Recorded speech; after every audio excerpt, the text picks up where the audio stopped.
बहुत पुराने जमाने की बात है। एक राजा था। उसके महल में एक बहुत सुंदर बाग था। बाग में तरह तरह के फूलों के पौधे और अनेक प्रकार के मीठे फलों के पेड़ थे।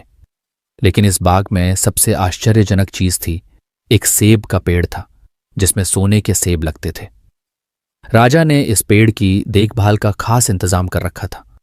जब इसके फल पकते थे तो चौकीदार रात दिन पेड़ का पहरा दिया करते थे ताकि कोई सोने का सेब चुरा कर न ले जाए। लेकिन एक दिन की बात है कि बाग के माली ने जब सोने के सेबों को गिना तो उसमें से एक सेब गायब था। उसने दौड़कर राजा को खबर दी। राजा फौरन बाग में पहुंचा। उसे यह देखकर बड़ा आश्चर्य हुआ कि देखभाल का इतना पक्का इंतजाम होने पर भी एक सेब किसी ने चुरा लिया। उसने ऐलान किया कि कोई सोने के सेब को चुराने वाले चोर का पता देगा, उसे इनाम दिया जाएगा। सबसे बड़े राजकुमार ने राजा से कहा कि रात में वह पहरा देगा और चोर को पकड़ने की कोशिश करेगा। राजा ने उसको इसकी इजाजत दे दी। बड़ा राजकुमार रात में पहरा देने लगा, लेकिन 2 घंटे बाद ही उसे नींद आ गई और वह सो गया। सुबह उठकर जब उसने सेबों को गिना तो वह देखकर चकित रह गया कि रात भर में एक और सेब गायब हो गया था।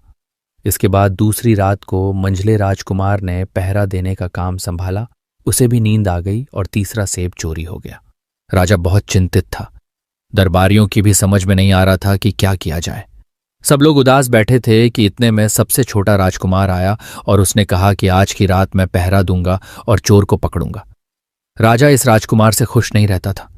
वह उसे मूर्ख भी मानता था। उसने उसे डांटते हुए कहा, तुम क्या समझते हो?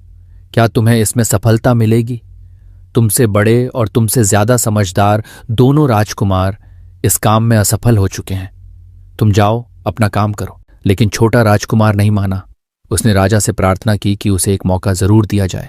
अंत में राजा राजी की हो गया। राजकुमार रात में पहरा देने लगा। उसने तय किया कि वह किसी भी हालत में नहीं सोएगा और चोर को जरूर पकड़ेगा। जब आधी रात हुई और 12 बजे का आखिरी घंटा बजा तो राजकुमार ने देखा कि एक सुंदर सोने की चिड़िया कहीं से उड़ती हुई आई और सेब के पेड़ पर बैठ गई। उसने देखते देखते सोने का एक सेब तोड़कर अपनी चोंच में पकड़ लिया। राजकुमार ने फौरन निशाना साधकर तीर चला दिया, लेकिन तीर चिड़िया को नहीं लगा और वह पंख फड़फड़ाकर उड़ गई। हाँ, इतना अवश्य हुआ कि उसका एक सुनहरा पंख टूटकर जमीन पर आ गिरा। दूसरे दिन सुबह राजकुमार ने राजा को सारी बात बता दी और वह सोने का पंख उनके सामने रख दिया। पंख इतना सुंदर और इतना कीमती था कि राजा उसे देखता ही रह गया। उसने कहा, अगर उस चिड़िया का एक पंख इतना सुंदर है तो वह पूरी चिड़िया कितनी सुंदर होगी। मैं चाहता हूं कि उस चिड़िया को कोई पकड़ लाए। सबसे पहले बड़ा राजकुमार इस काम के लिए रवाना हुआ। चलते चलते वह एक जंगल में पहुंचा। वहां उसने एक लोमड़ी को एक पेड़ के नीचे आराम करते हुए देखा। राजकुमार ने मौका देखकर तीर अपने धनुष पर चढ़ा लिया। वह तीर छोड़ने ही जा रहा था कि लोमड़ी ने चिल्लाकर कहा, राजकुमार, मुझे मत मारो। पता है कि तुम सोने की चिड़िया की खोज में निकले हो। तुम मेरी राय मानो तो तुम्हारा काम जल्दी ही पूरा हो जाएगा। तुम इसी रास्ते से सीधे चले जाओ। शाम होने पर तुम एक गांव में पहुंचोगे। वहां तुम्हें आमने सामने 2 धर्मशाला मिलेंगी। एक धर्मशाला खूब सजी सजाई और सुंदर सी होगी, लेकिन तुम उसमें मत ठहरना। तुम उसके सामने वाली दूसरी धर्मशाला में ठहरना, जो बहुत मामूली और देखने में भी भद्दी सी होगी। ऐसा करने पर तुम्हारा काम आसानी से पूरा हो जाएगा। लोमड़ी का बात सुनकर राजकुमार को हंसी आ गई। उसने डांटकर कहा, भाग जा यहां से, मुझे तुम्हारी सलाह की जरूरत नहीं है। यह कहकर उसने तीर छोड़ दिया, लेकिन लोमड़ी बहुत चालाक थी। वह बचकर निकल भागी। राजकुमार आगे चलता गया। शाम को जब वह एक गांव में पहुंचा तो उसने देखा कि वहां सड़क के किनारे सचमुच 2 धर्मशाला थीं। उनमें से एक धर्मशाला खूब सजी सजाई थी और उसके अंदर से लोगों के नाचने गाने की आवाजें आ रही थीं। दूसरी धर्मशाला भद्दी सी थी और वहां अंधेरा घिरा हुआ था। राजकुमार सजी सजाई धर्मशाला में ठहर गया। थोड़ी देर में वह भूल गया कि वह असल में सोने की चिड़िया की खोज में निकला था। उधर जब काफी समय बीत गया और बड़ा राजकुमार नहीं लौटा तो मंझला राजकुमार सोने की चिड़िया की खोज में चल पड़ा। वह भी उसी तरह चलते चलते जंगल में पहुंचा तो वही लोमड़ी उसे भी मिली। इस राजकुमार ने भी लोमड़ी की बात पर कोई ध्यान नहीं दिया। जब वह शाम को उस गांव में पहुंचा तो बड़े राजकुमार की तरह सजी सजाई धर्मशाला में ठहरा। वहां के नाच रंग में मस्त होकर वह भी अपना काम भूल गया। यहां तक कि उसे घर लौटने की भी ध्यान न रही। अंत में सबसे छोटे राजकुमार ने राजा से कहा कि मैं सोने की चिड़िया की खोज में जाऊंगा। राजा को विश्वास था कि जब उससे बड़े दोनों राजकुमार इस काम में सफल नहीं हुए तो इसे और भी सफलता नहीं मिलेगी। लेकिन उसके जिद करने पर राजा ने उसे इजाजत दे दी। छोटा राजकुमार तैयार होकर सोने की चिड़िया की खोज में निकला। जंगल में उसे भी लोमड़ी मिली। राजकुमार ने लोमड़ी की बात को ध्यान से सुना और लोमड़ी से कहा, ठीक है, तुम जैसे कह रही हो मैं वैसा ही करूंगा। अब तुम जाओ, मैं तुम्हें नहीं मारूंगा। इस पर लोमड़ी खुश होकर बोली, तुम सबसे अच्छे लड़के मालूम होते हो। तुमने मेरी बात बात का मजाक नहीं उड़ाया और मुझ पर तीर नहीं चलाया। मैं तुमसे खुश हूं और तुम्हारी मदद करूंगी। आओ, तुम मेरी पूंछ पर बैठ जाओ, मैं तुम्हें उस धर्मशाला तक पहुंचा देती हूं। देखते देखते लोमड़ी की पूंछ काफी बड़ी हो गई और राजकुमार उस पर बैठ गया। उसके बैठते ही लोमड़ी हवा में उड़ने लगी और थोड़ी ही देर में मैदानों और पहाड़ों को पार करके उसी गांव में जा पहुंची।